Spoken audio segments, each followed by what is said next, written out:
You're listening to Simple Roots Radio, episode number 87, and today is all about Lyme disease. Welcome to Simple Roots Radio with Alexa Shern. Alexa believes that simplicity in life is the key to achieving true and lasting health.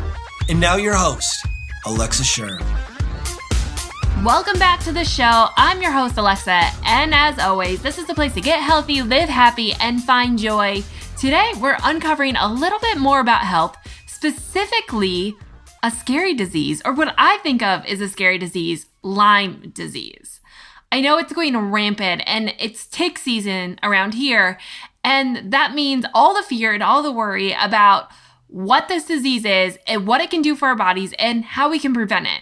So I wanted to get an expert on, and today we have Dr. Darin Ingels on, who is a Lyme disease expert. He's even written a book that recently released called The Lyme Solution, and he's really going to dive into what Lyme disease is, why it's spreading like crazy if we only get it from ticks, and how it can live in our body for a period of time, and ultimately how we can get rid of it or prevent it or treat it or all of the above. So that's where we're going today with Dr. Darin Ingels. Dr. Darin Ingels is a respected leader in the natural medicine community with tons of publications, over 30 years of experience, and a license in naturopathic medicine. So he's going to take a little different approach. Obviously, he's going down the naturopathic, natural medicine approach, which I so greatly appreciate. And just to give you a little more insight into why I'm so passionate about Lyme disease is that I've actually had my blood work tested for Lyme disease, and I do have the Lyme bacteria in my body. Now, I don't know if I would actually give it a full Lyme diagnosis, but the bacteria is there. It has been a linkage in my own health journey and why I've struggled for many years to really recover from the time I kind of hit rock bottom with my health. But it is interesting to note that when I got the blood work done and I found out that I had Lyme's bacteria and technically Lyme disease, I kind of asked, I don't know, when I've been bitten by a tick, I've never had a bullseye rash. This is all new to me. It's not something that I would have suspected other than the symptoms that I was having and just the unknown constant battle that I've been having without any treatment really working full force. But I don't remember a specific time that I actually had a tick on me. A tick bite. I've had ticks on me, but I never knew that they had bitten me. And so when I was talking to my physician, and she kind of said, I bet that statistically, if the majority of people were tested, 70 to 80% of people would actually have the bacteria in their body.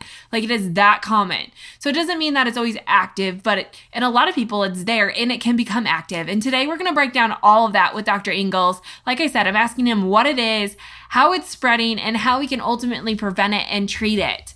And to go along with today's show, I have developed a tick spray that's all natural and safe, proven to work. I don't know if proven's the right word, but there's studies that have some of these ingredients that have been proven to help prevent ticks.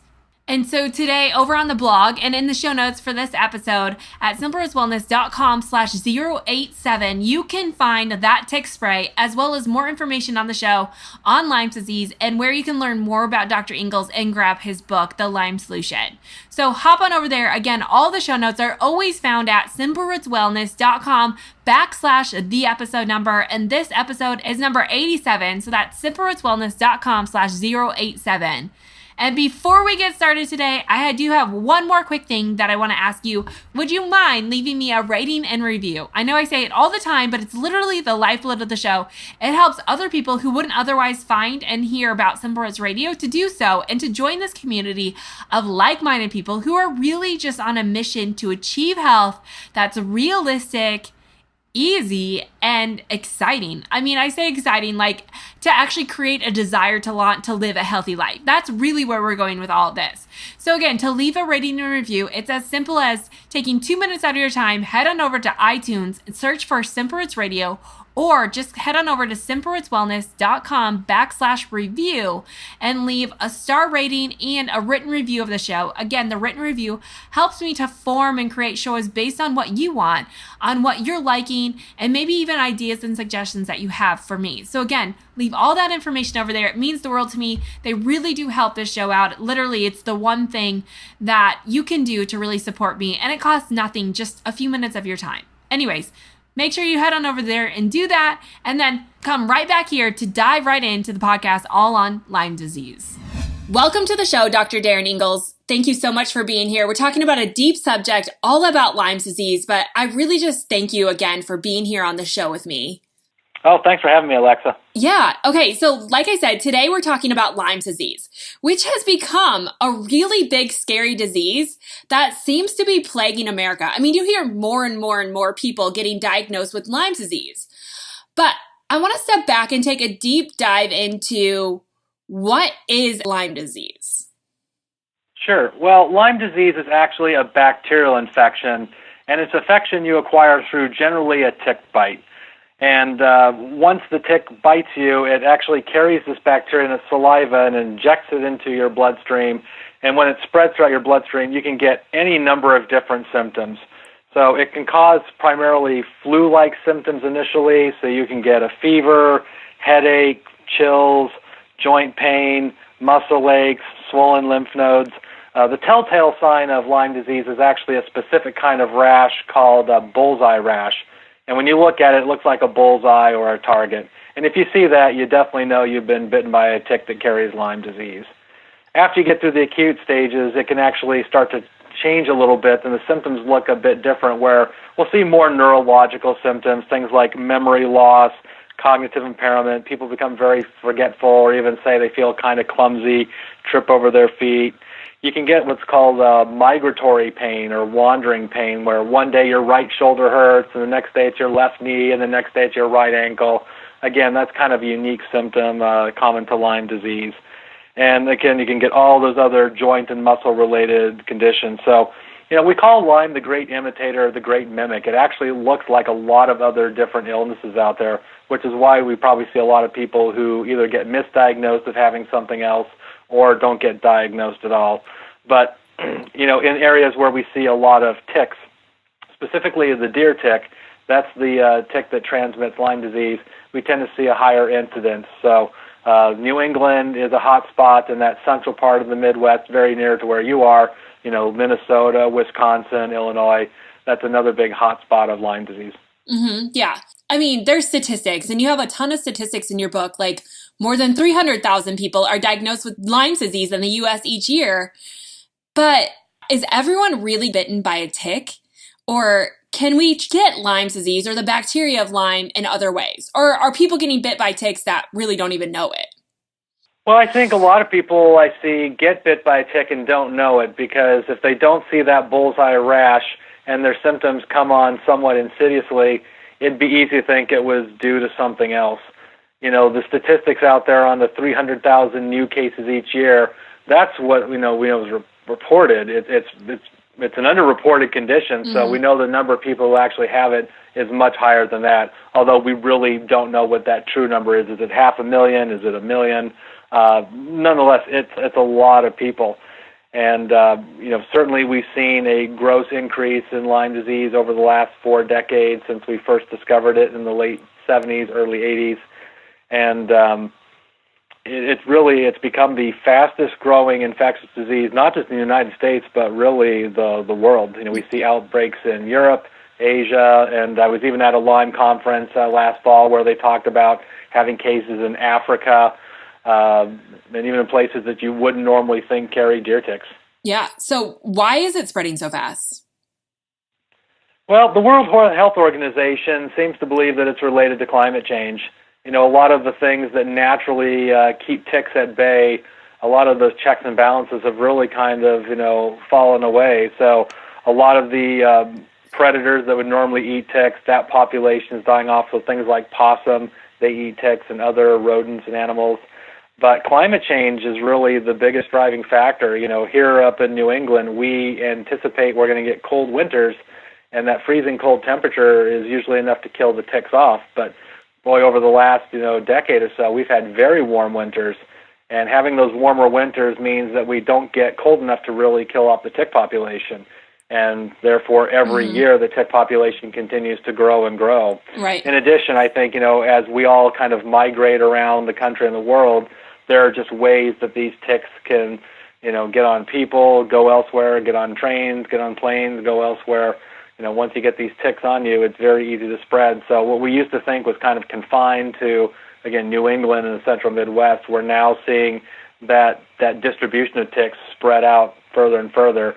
So really, we've identified Lyme disease in every state in the country. So even if you live in Arizona or Texas, where we don't really think of having deer ticks, you're not necessarily immune from getting Lyme disease. Right.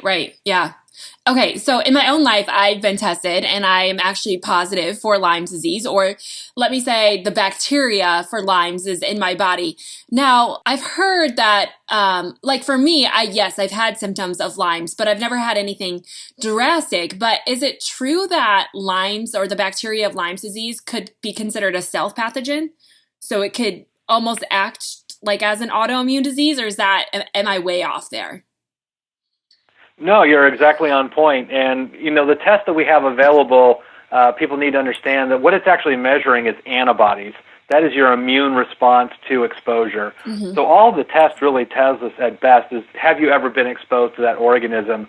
And look, if I test every single person in New England, I'd be willing to bet that probably 80% or more of the population would show antibodies against Lyme. Mm-hmm. That doesn't mean they all have Lyme disease. Mm-hmm. So, Lyme disease really is a clinical diagnosis. It's based on your symptoms. The piece of paper really just helps confirm that you've had that exposure. And if you go to the CDC's website and read, it even says right there that Lyme is a clinical diagnosis. So a negative test doesn't exclude the possibility of having Lyme. It just really confirms your suspicion. So people who have a positive test, if they don't really have any symptoms, it could just be a sign that you got bit by a tick, you had exposure, your immune system did what you wanted it to do, and that was the end of that. It never got to the point where it really created Lyme disease, and that is a possibility. The concept of it being a stealth pathogen, I think, is very likely. I've seen people who, as far as we can tell, their exposure may have happened many years ago, but they only became symptomatic a year ago or 6 months ago.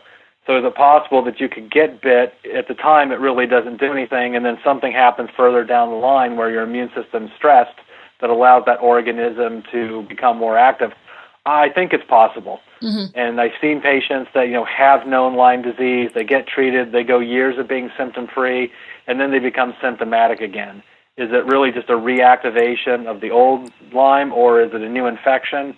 My personal opinion is I think it is a reactivation of old Lyme. Mm-hmm. I think once you get exposed, you probably don't get rid of it completely. And I sort of equate it, if you get chicken pox when you're 5 years old, you can get shingles when you're 55 years old. And it's the same virus that stays in your body for 50 years. Right. It's just something happens to your immune system that stresses it, and that allows the virus to become active. And I think Lyme, even though it's a bacteria, it behaves in many ways like a virus, and I think that is very probable. Right. Yeah, because they're coming out with all kinds of viruses and even bacteria that could maybe be stealth. Like you said, chickenpox is a great example of that. And so in this, like when we have these pathogens that kind of go under the radar, obviously there's more scientific explanations for that, but they're kind of under the radar of your immune system. Is this then what can trigger the autoimmune-like reaction in that?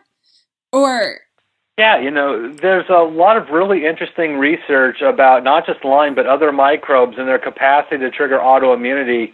And, as I was doing research and writing the book, and one of the things that I would always do is type in whatever condition, and there's a concept in immunology called molecular mimicry. Mm-hmm. And what that means is that there's a molecule on that organism that's similar, if not identical, to a molecule in our own body.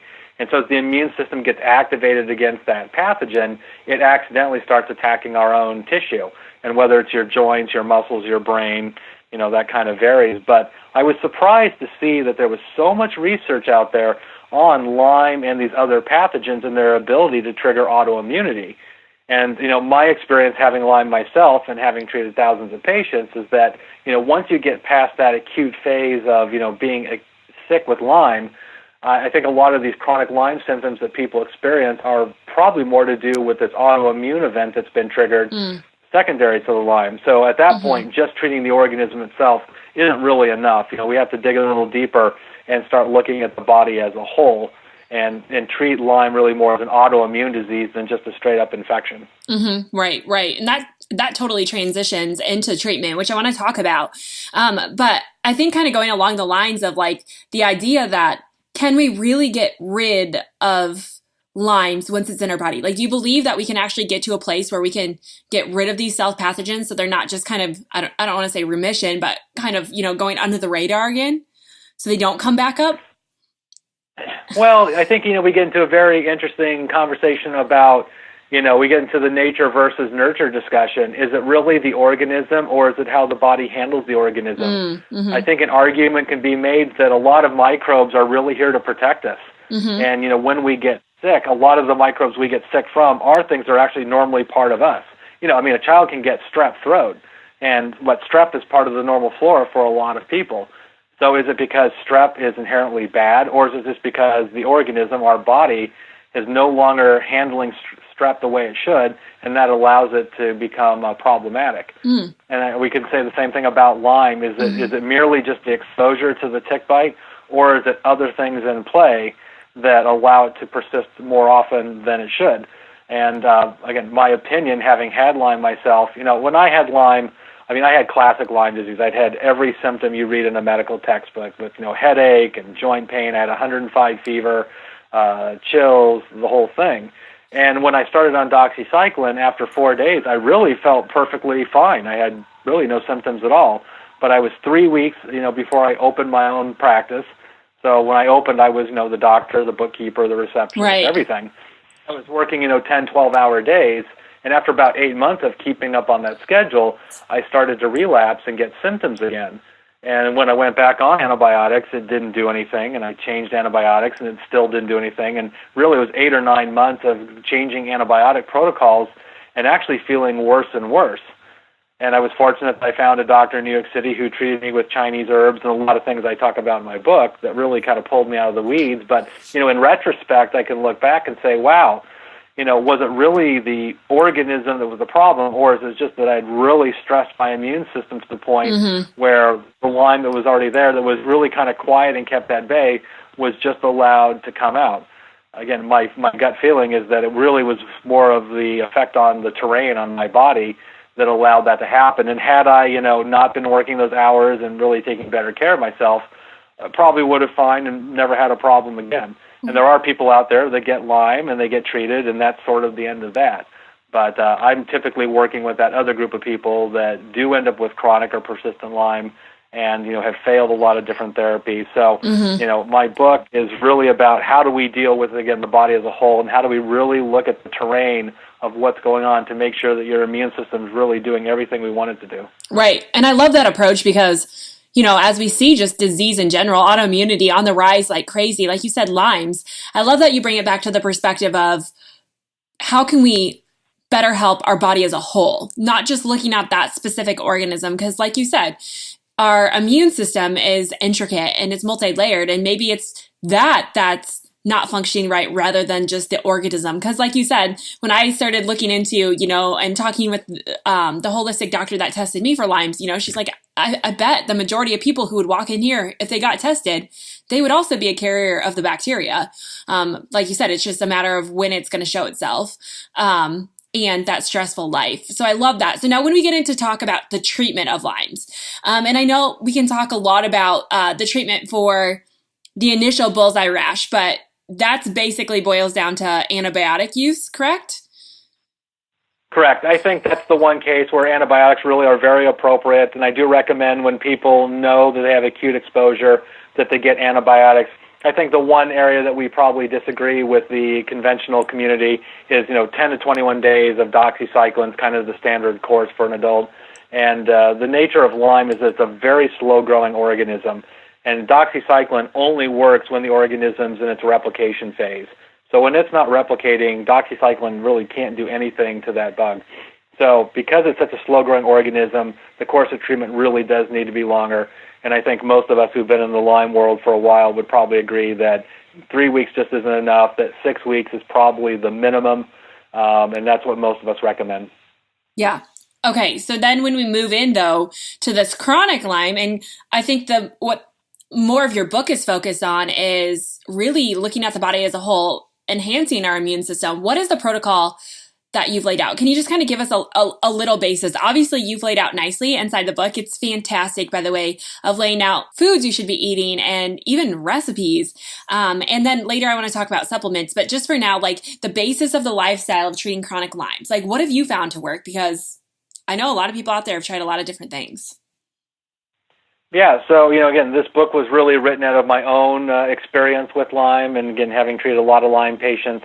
So, I boiled it down really to kind of keep it simple, and I don't want to undermine the fact that Lyme is a horribly complex illness, but, we had to put it in a way that was really just easy for people to follow. Mm-hmm. And again, I wanted a tool that the average person could just pick up and do on their own.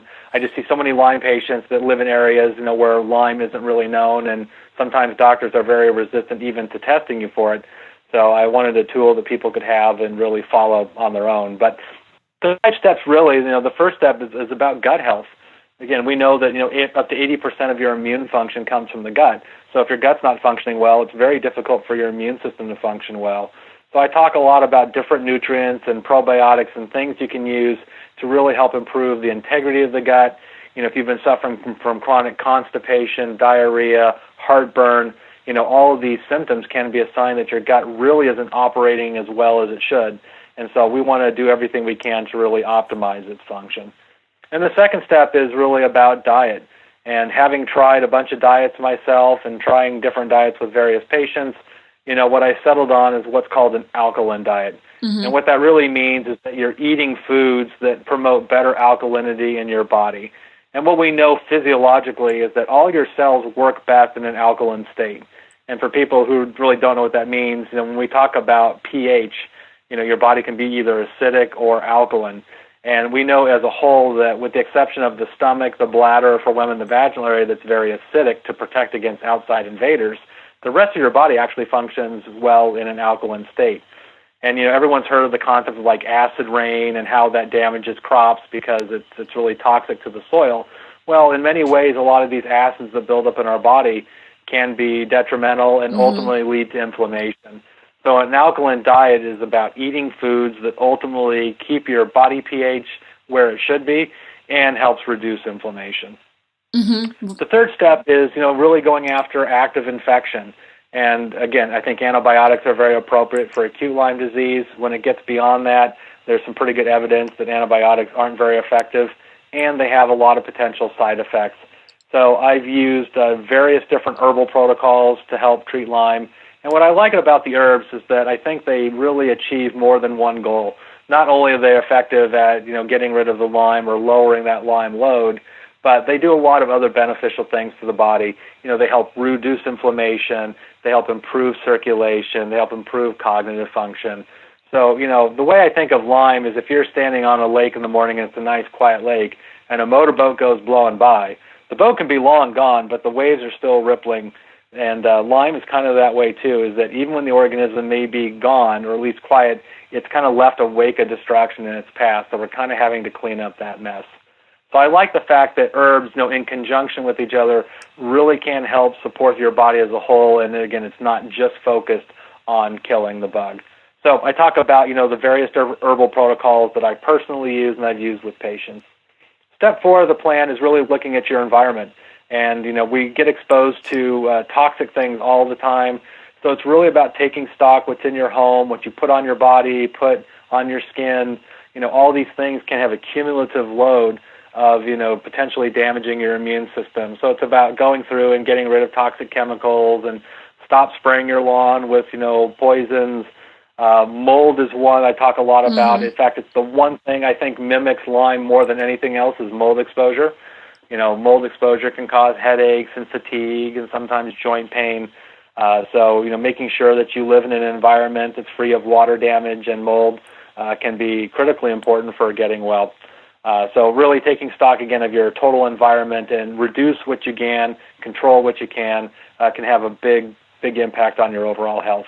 And then the 5th step is really about self-care.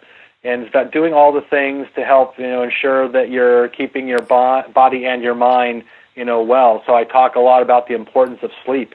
I see a lot of people after they get exposed to Lyme disease have terrible sleep problems. And we know that during your deep sleep is when your body actually repairs and restores itself. So if you have damaged neurons or damaged joints, all that tissue repair pretty much happens, in the middle of the night while you're sleeping. So getting that deep restorative sleep is really important for anybody getting over any kind of chronic illness, including Lyme disease. I also talk a lot about, exercise that you can do, moving your body, getting your blood going. That brings more oxygen, more nutrients to damaged tissue. And even for people who have very limited capacity to do anything, I work with people who are sometimes in wheelchairs because of Lyme disease. We can still do upper body exercises. We can still try and stretch your body. There's usually something we can find as a way to get your body going.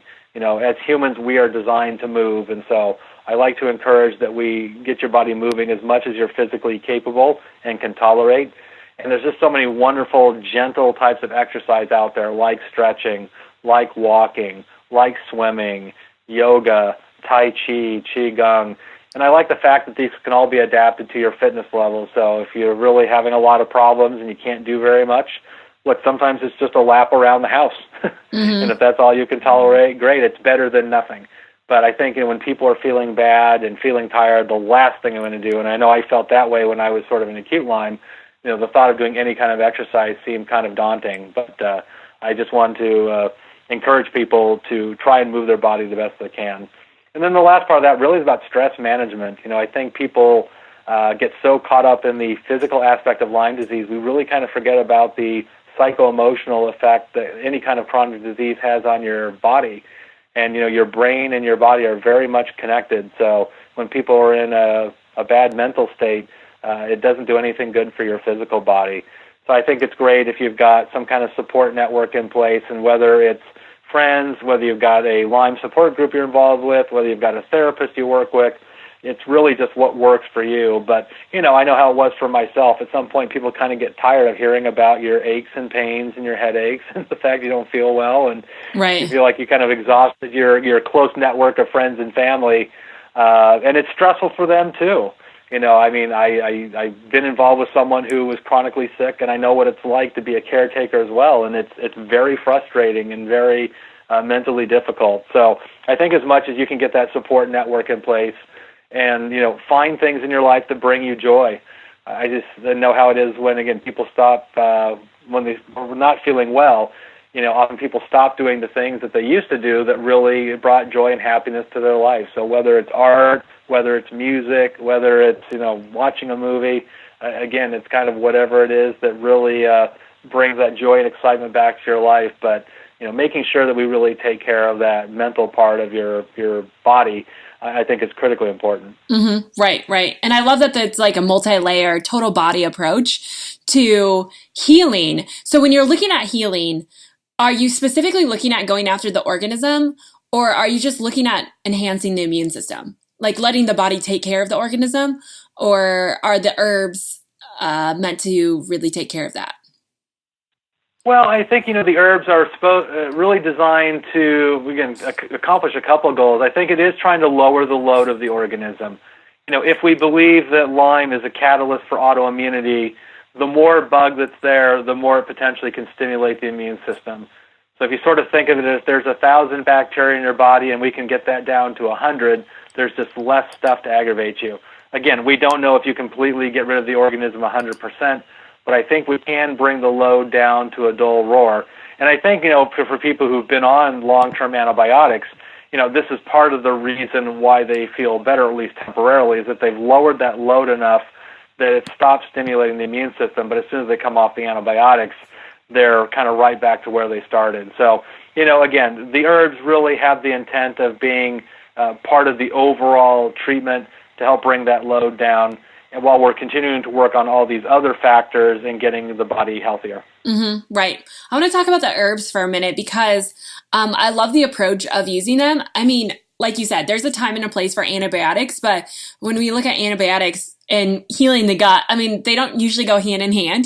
There's, like you said, there's symptoms of taking antibiotics, but the herbs usually work more in line with the body. But how do you look at an individual, and is there protocols that you put everyone on, or is this a very individualized approach when you talking about herbs and supplements? Yeah, I try and make it as individualized as possible. I think, with every herbal protocol, there is a set number of herbs we probably tend to start with, and then depending on what bothers people more than others, we might add, subtract, various herbs. The two protocols I highlight in the book, again, these are the two that I used initially when I had Lyme disease. The first one is a protocol that was developed by a doctor out of New York City named Dr. Zhang, Z-H-A-N-G. Dr. Zhang is a medical doctor from China. He actually works in New York City as an acupuncturist, but he looked at a lot of the literature in China on traditional Chinese herbal formulas, and he started studying the pharmacology of what these herbs actually do. And so he kind of coined the term modern Chinese medicine. And so everything in Chinese medicine is usually done as a formula. It's not a single herb like we typically use in Western medicine. And Chinese formulas are all designed to work in concert with each other, again, to accomplish usually multiple goals. So I like his protocol because, again, I think it casts the widest net of everything that Lyme does to the body. I like the fact that, his herbs, again, go after the organism, reduce its load, but again, he's got one formula that is anti-inflammatory. He's got one formula to improve circulation. He's got another formula to boost your natural immune system.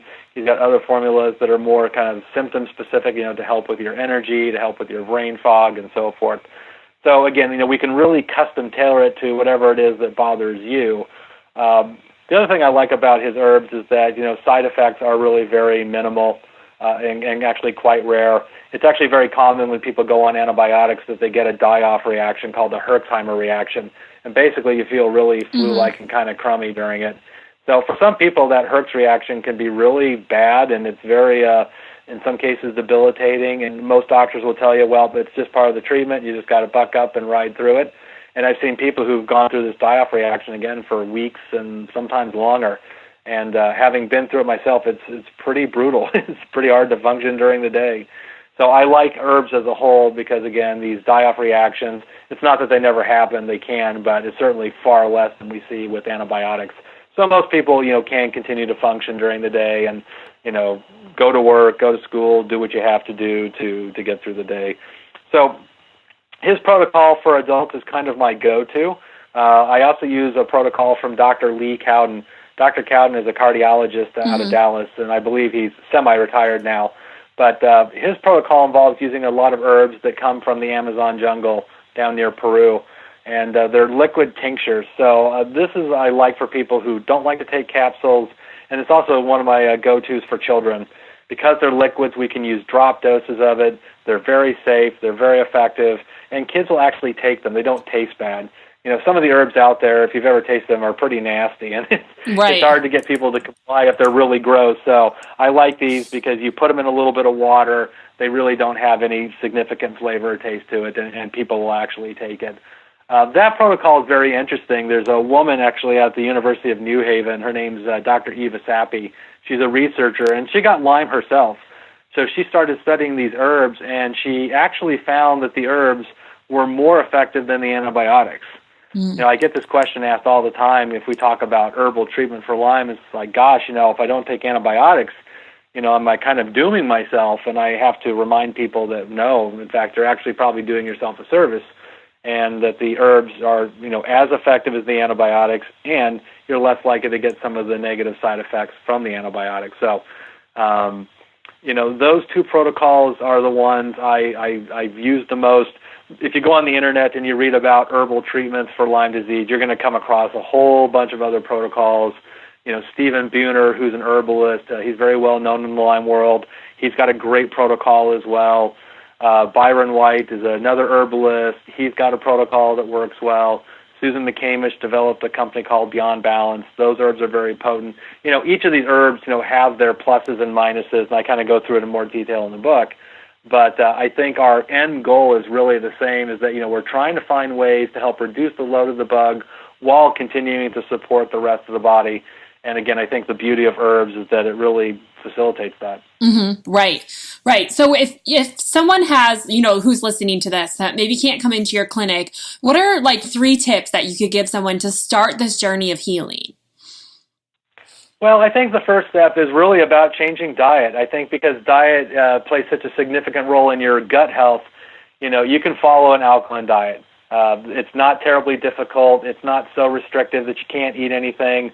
And again, I found just practically this is a diet that people can actually follow. But this is a very inexpensive, easy thing to do that anybody can do because of that impact of what it's doing to your pH and what it's doing to your overall gut health. Mm-hmm. The second thing is, I think, having some kind of detoxification program in place is a good idea. I've had patients with Lyme disease that have tried, every therapy under the sun, and it wasn't until we really started working on, opening up their detox pathways that they really started to see significant improvement. Mm-hmm. So even things like, infrared sauna can be very beneficial. I have a lot of Lyme patients that do colon hydrotherapy. It creeps people out a little bit when we talk about it, but again, there's some pretty good research that you do eliminate a lot of toxins. And again, we kind of come back to, what is it that creates this environment to have chronic Lyme? And I think to a certain degree, having an accumulation of toxins in your body certainly doesn't help. So again, this is something that for most people, no matter where you live in the world, there's some type of detoxification that you can do. And then the last, third thing I would recommend is just, practicing self-care. That kind of comes back to making sure you're getting enough sleep. Whatever it is you're doing in your life, whether it's a job, at school, and you feel like you have to do it, you need to make your health a priority. And that involves getting good sleep, moving your body, and again, finding ways to reduce your stress. So I like these things because, again, they're inexpensive, they're relatively easy, and anybody can do it. Right. I like that too. Okay, so just a couple more questions. If someone doesn't have Lyme yet, are all of these tips preventative as well? Or obviously the alkaline diet, because that's something that I think come summer, people are going to start worrying about again. Can we prevent Lyme? Well, I think so. Again, we get down to, why is it that, you could have 10 people walk in a forest, all get ticks, 2 people get Lyme and the other people don't. What is the difference? And I think the difference in some cases is the terrain. So as much as you can keep your body and your immune system happy and healthy, I think it certainly reduces that risk of developing Lyme. Mm-hmm. So, if you live in an environment, again, where you've got a lot of ticks, you can certainly take protective measures, wearing lawn clothing when you're outdoors, and there's a lot of great organic essential oil products that help, act as tick repellents. You can certainly do those type of things. And of course, doing tick checks, once you come indoors again, is always a wise idea.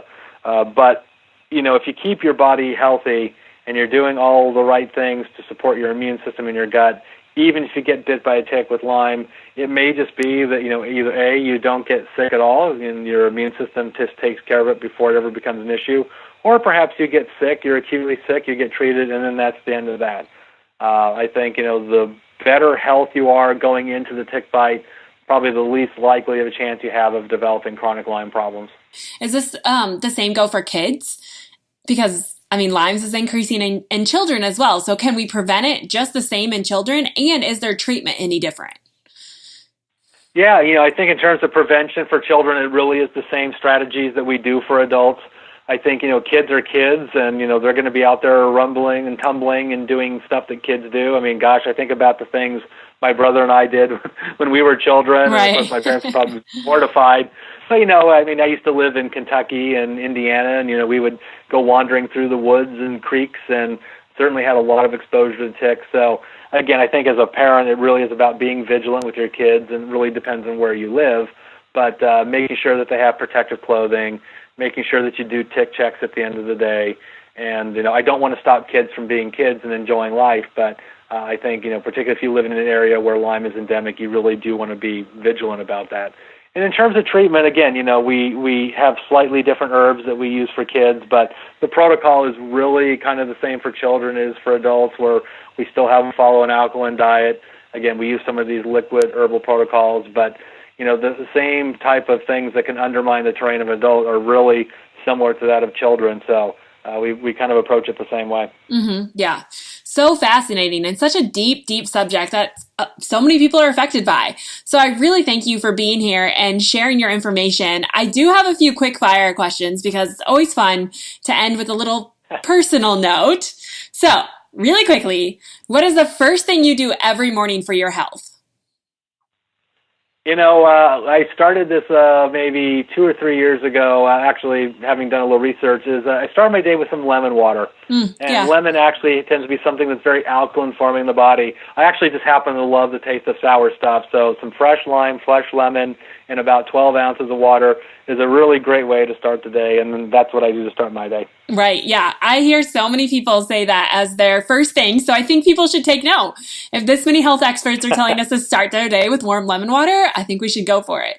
Okay, what's your favorite health book right now? Obviously your book, but outside of your book, like what's one of those health books that's kind of been pivotal in your own journey? Well, the book that I'm reading right now is actually written by a colleague of mine called Dirty Genes. Dr. Ben Lynch wrote this book, and he's an expert in genetics and epigenetics. And it's been one of these things I've always been kind of resistant to, but I'm sort of opening my mind to the fact that, so many different things in our environment affect how our genes get expressed. And, even though we can't change our genes, we can certainly change a lot of things in the environment that affect how these genes get expressed. So I think, this is really kind of an emerging area of medicine and how these epigenetics affect not just Lyme disease, but really any kind of chronic illness, like diabetes and heart disease and cancer. So I think it's been a really fascinating deep dive into, how all these different environmental factors, influence our genetic expression. Yeah, it really is an up-and-coming topic, and I think it's pretty fascinating. Okay, this is not a quick-fire question, but do you feel like we can pass the Lyme's bacteria down, like through embryo and fetus, or no? Well, what the research says is no. What the research shows is that moms, if they have Lyme disease, their children are at a higher risk of birth defects. Now, in saying that, I have seen children born to mothers with Lyme disease that do experience developmental delays and other various neurological symptoms. So I think it is certainly possible.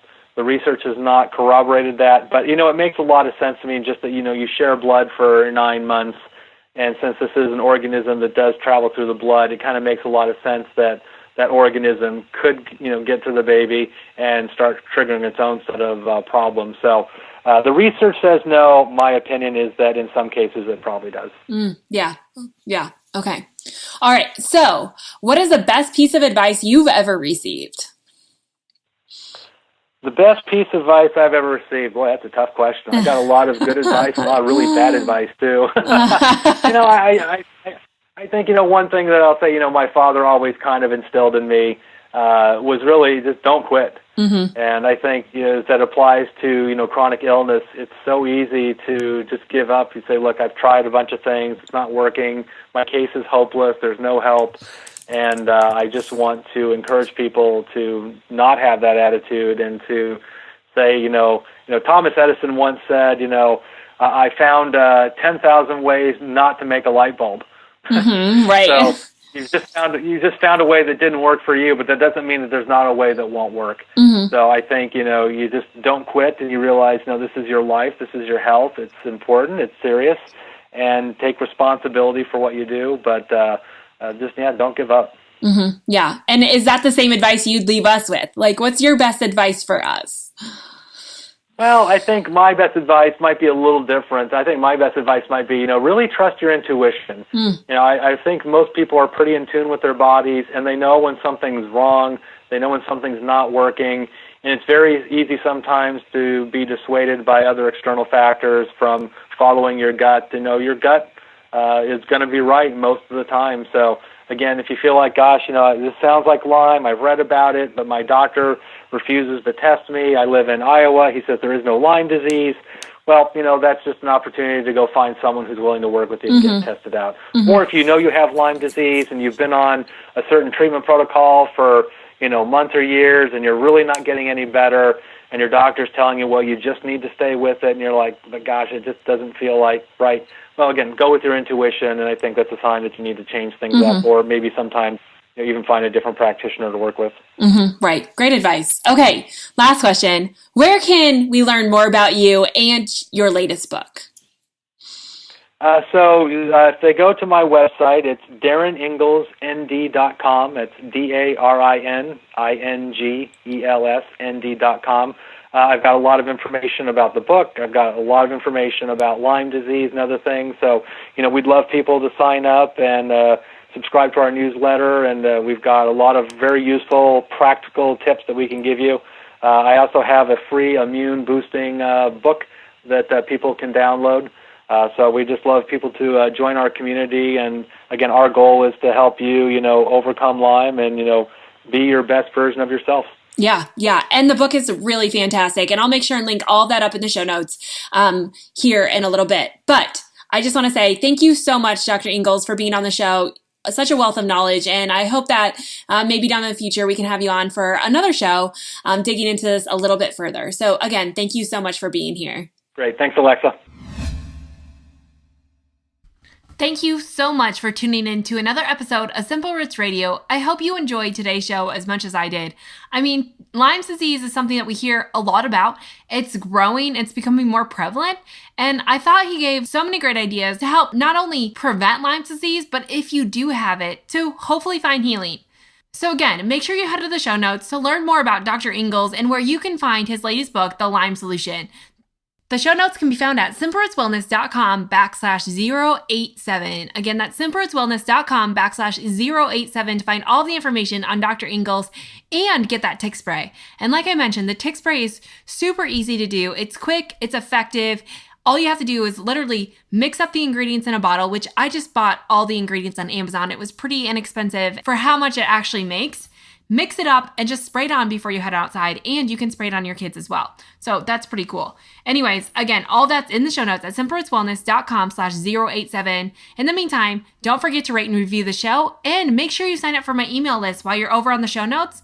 Being a part of my email list means you get more insight into my story, meal plans, additional recipes, ideas, tips, tricks, and hacks, and everything in between. It's basically where I share my real life, things that are on my mind, and really to help encourage you on this journey. Not to mention, I love to receive emails back based on that list. So if you're on the email list, you get an email from me, you can hit reply, send something back, whether it's questions or feedback or ideas that you have. I love your feedback. So again, make sure you sign up for my email list. It's where all the juice happens. So you're just going to want to sign up. And if you like today's show, don't forget to share it with your friends, let your family members know about Simple Roots Radio, and join this community. Again, I thank you so much for being here.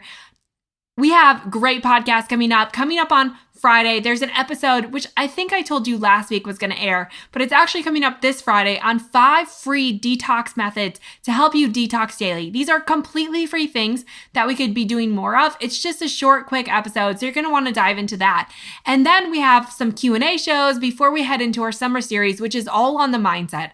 I am so excited for the summer series. I think this is becoming a bigger and bigger passion of mine, and something that I really want to learn more about and share more with you, because I think at the end of the day, more than what we eat, more than how we exercise, more than how we detox, is how our mind really is. The health of our mind, I think, has the biggest impact on our overall health. And we're going to dive into that this summer, like I said, right here on Simple Roots Radio. So stay tuned. I can't wait to see you again. I'll be back here next Friday with that special bonus episode, and then back here again next week with a brand new Q&A episode. So I'll see you then.